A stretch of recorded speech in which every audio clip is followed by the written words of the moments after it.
Dear viewers, Assalamu alaikum. You are watching my YouTube channel S.P English Teaching Home. প্রথমে আমি আপনাদেরকে আমার চ্যানেলে অভিনন্দন জানাচ্ছি। আমার প্রথম ভিডিওতে আমি প্রেজেন্ট ইনডিফিনাইট এবং প্রেজেন্ট কন্টিনিউয়াস টেন্স সম্পর্কে আলোচনা করেছি এবং আজকের এই ভিডিওতে আমি প্রেজেন্ট পারফেক্ট এবং প্রেজেন্ট পারফেক্ট কন্টিনিউয়াস টেন্স নিয়ে আলোচনা করব। সো চলুন ভিডিওটি শুরু করা যাক। Present perfect tense. Present perfect tense is used when an action has been done but its effects last. অর্থাৎ প্রেজেন্ট পারফেক্ট টেন্স হচ্ছে যখন আমরা কোনো কাজ শেষ হয়ে গেছে, অর্থাৎ কোনো কাজ সম্পূর্ণ হয়ে গেছে কিন্তু তার ফলাফলটা এখনও বর্তমান রয়েছে, এরূপ বোঝাতে প্রেজেন্ট পারফেক্ট টেন্স ব্যবহৃত হয়। প্রেজেন্ট পারফেক্ট টেন্সের ক্ষেত্রে আমরা স্ট্রাকচারটা একটু মাথায় রাখবো। প্রেজেন্ট পারফেক্ট টেন্সে সাবজেক্ট প্লাস হ্যাভ বা হ্যাজ প্লাস ভার্বের ভিত্তি।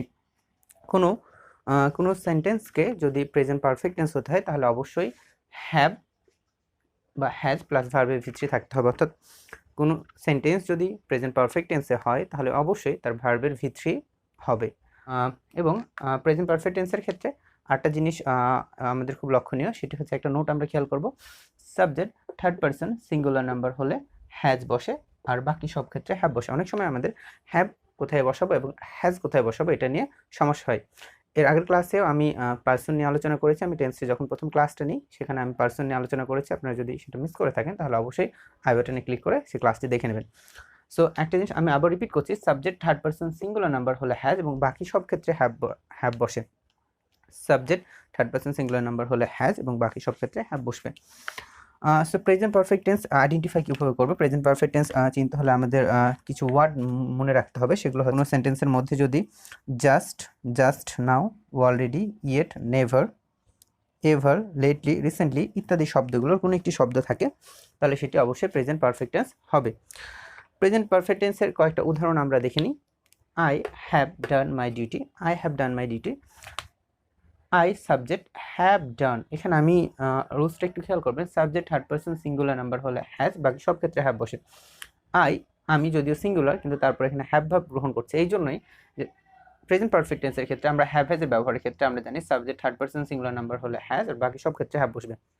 আই সাবজেক্ট, এটি হচ্ছে কি ফার্স্ট পারসন, সেজন্য হ্যাভ বসাইছি। হি সাবজেক্ট এবং এটি হচ্ছে থার্ড পারসন এবং সিঙ্গুলার নাম্বার। সাবজেক্ট যদি থার্ড পারসন সিঙ্গুলার নাম্বার হয়, সাবজেক্ট যদি থার্ড পারসন সিঙ্গুলার নাম্বার হয় তবে সেক্ষেত্রে শুধুমাত্র হ্যাজ বসবে। So he has studied for hours, we first person এবং এক্ষেত্রে উই ফার্স্ট পারসন হলে সেক্ষেত্রে কি বসবে? হ্যাভ বসবে। কারণ আমরা একটু আগেই দেখলাম যদি থার্ড পারসন সিঙ্গুলার নাম্বার হয় শুধুমাত্র সেক্ষেত্রে হ্যাজ বসবে, বাকি ক্ষেত্রে আমরা হ্যাভের ব্যবহার করব। They have done the work, they have done the work. আরেকটা এক্সাম্পল নিচে দিয়ে আছে, just now.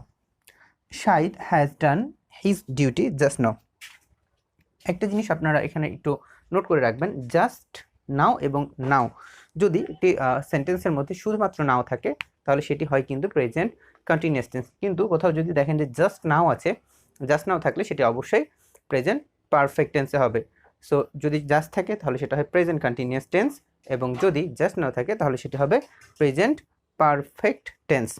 Present perfect tense is never used adverbs of past Times. অর্থাৎ প্রেজেন্ট পারফেক্ট টেন্সের মধ্যে অ্যাডভার্বস এর পাস্ট টাইমস যে অ্যাডভার্বস অফ পাস্ট টাইমস এটা ইউজ করা যাবে না। সেক্ষেত্রে আমরা যেটা ব্যবহার করবো সেটা হচ্ছে সিম্পল পাস্ট টেন্স, যেটাকে আমরা বলি পাস্ট ইনডিফিনাইট টেন্স বা simple past tense.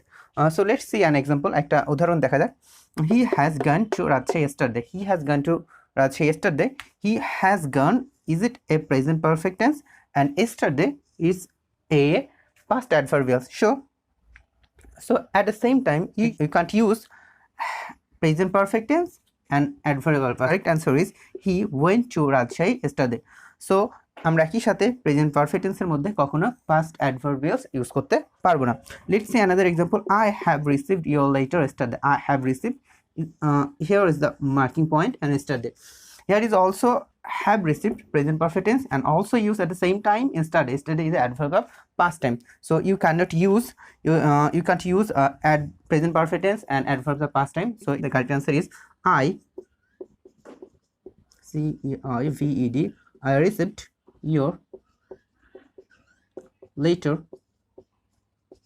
received your letter, yesterday. Is it the correct form?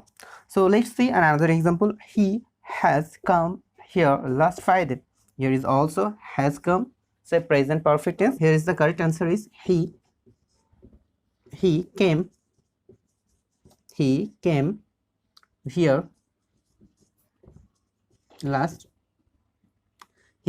last Friday. So present perfect টেন্সের ক্ষেত্রে যে জিনিসগুলো আমরা মাথায় রাখবো, কোনো কাজ শেষ হয়ে গেছে এবং তার ফল বা ফলাফলটা এখনও বর্তমান রয়েছে, এর বোঝাতে প্রেজেন্ট পারফেক্ট টেন্সে ব্যবহৃত হয়।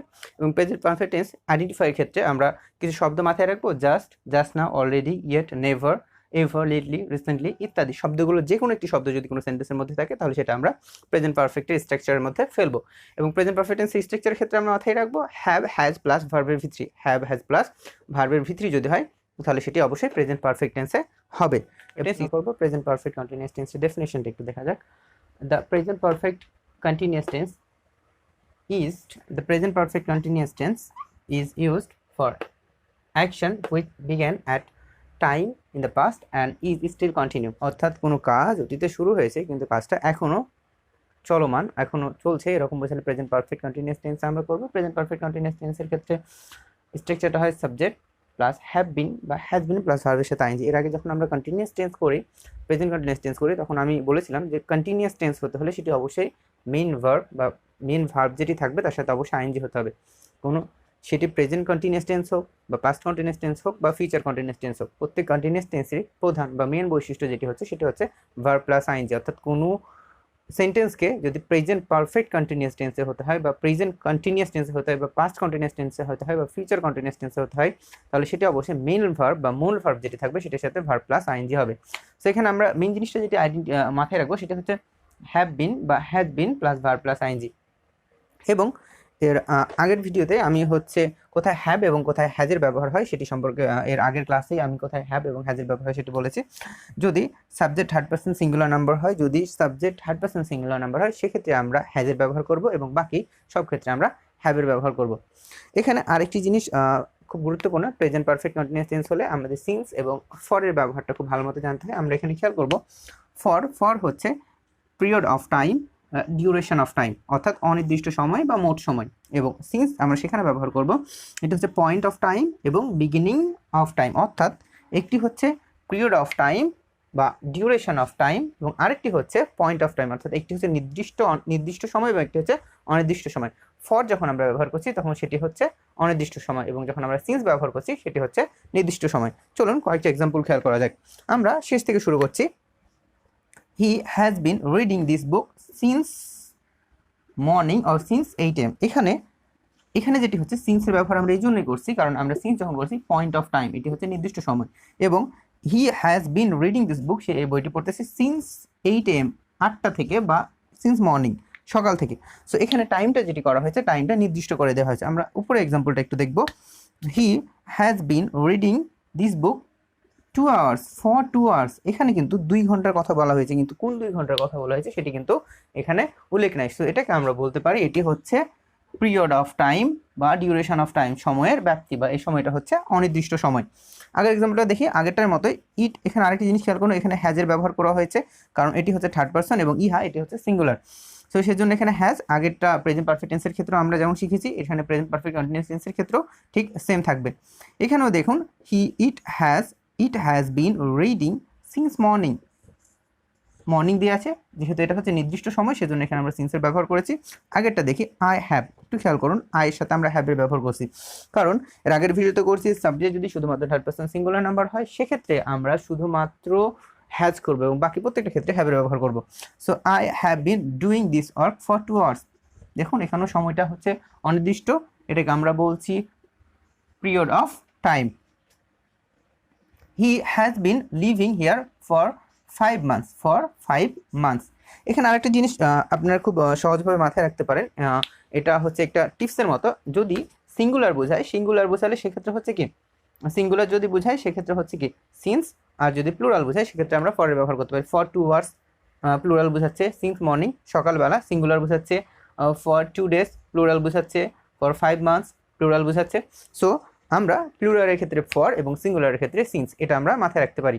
আজকের ক্লাসটি আমি এখানে শেষ করছি। আজকের ক্লাসে আমি প্রেজেন্ট পারফেক্ট এবং প্রেজেন্ট পারফেক্ট কন্টিনিউয়াস টেন্স নিয়ে আপনাদের সাথে ডিটেইলস আলোচনা করেছি এবং আমি এর পরবর্তী ক্লাসে পাস্ট ইনডিফিনাইট এবং পাস্ট কন্টিনিউয়াস টেন্স নিয়ে আলোচনা করব। If you like the videos please like, comment share and subscribe my channel, and if you are already subscriber then thank you very much। সাথে থাকার জন্য অনেক ধন্যবাদ। আসসালামু আলাইকুম।